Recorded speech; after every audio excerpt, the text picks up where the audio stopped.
अणु परमाणु और आयन में लास्ट टॉपिक है आयन। तो आयन के बारे में जानते हैं। कुछ यौगिक जो होते हैं ना, आवेशित कणों के बने होते हैं, और आवेश जिस कण पर रहता है उसी कण को हम लोग कहते हैं आयन। ठीक है। आयन दो प्रकार के होते हैं, एगो धनायन होते हैं, एगो ऋण आयन। यह मतलब माइनस चार्ज, धनायन मतलब प्लस चार्ज, पॉजिटिव चार्ज।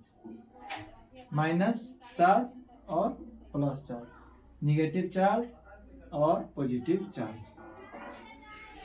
ठीक है। देखते हैं आयन। आयन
कुछ यौगिक आवेशित कण के बने होते हैं।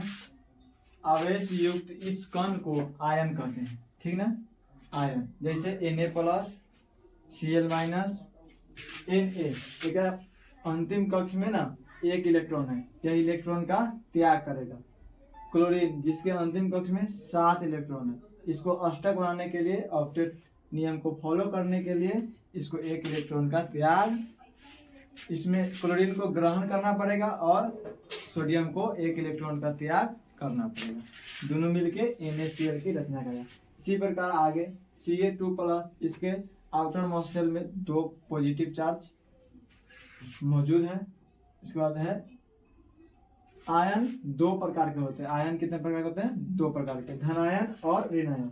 जिस कण पर धन आवेश होता है, पॉजिटिव चार्ज होता है, उसे कहते हैं धनायन। जैसे Na+, Ca2+, H+, etc। और अंतिम है ऋणायन, दूसरा। पहला धनायन और दूसरा ऋणायन। जिस कण पर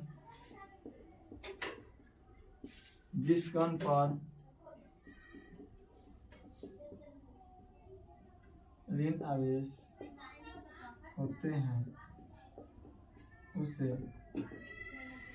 ऋण आवेश मतलब नेगेटिव चार्ज,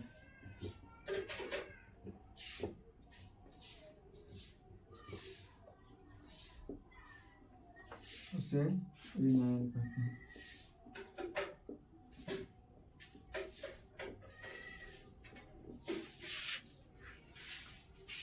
सीबीएसई वाला लड़का या इंग्लिश मीडियम का लड़का क्या कर सकता है, ध्यान के विच आयन या दो ion contain positive charge is called cation.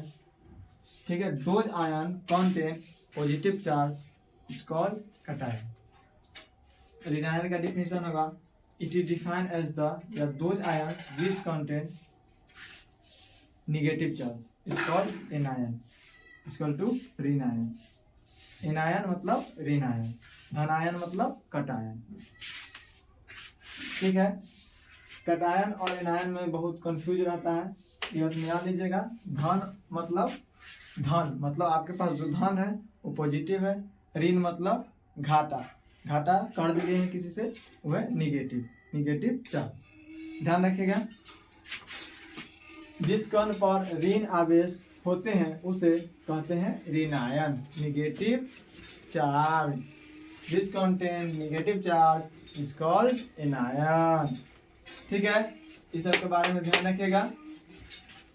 और परमाणु के बारे में डाल्टन जी ने कुछ सिद्धांत दिए थे, जिसको हम लोग कहते हैं परमाणुवाद का सिद्धांत, जो बाद में गलत हो गया। उनके हिसाब से कहना था कि परमाणु एक ऐसा कण है जिसको किसी भी भौतिक या रासायनिक विधि द्वारा उनके दो या दो से अधिक या उनके अधिक टुकड़ों में विभाजित नहीं किया जा सकता है। वह सबसे छोटा कण है, उनको किसी भी पार्टिकल से वो नहीं बने हैं, सबसे छोटा पार्टिकल खुद है। लेकिन यह आगे चलकर केमिस्ट्री में गलत साबित हुआ। उनके तीन छोटे छोटे मौलिक कण हैं, इलेक्ट्रॉन, प्रोटॉन और न्यूट्रॉन। जो परमाणु जो बने होते हैं इलेक्ट्रॉन के बने होते हैं, न्यूट्रॉन के बने होते हैं और प्रोटॉन के, तीनों के मिलने से बनते हैं परमाणु। पूरा ध्यान रखिएगा। थोड़ा कुछ टॉपिक है, इस सब के बारे में उतना कोई विशेष नहीं है। मेन रूप से हम लोग क्या रहे हैं आज परमाणु, अणु और आयन के बारे में। ठीक है, धन्यवाद। जय हिंद, जय भारत।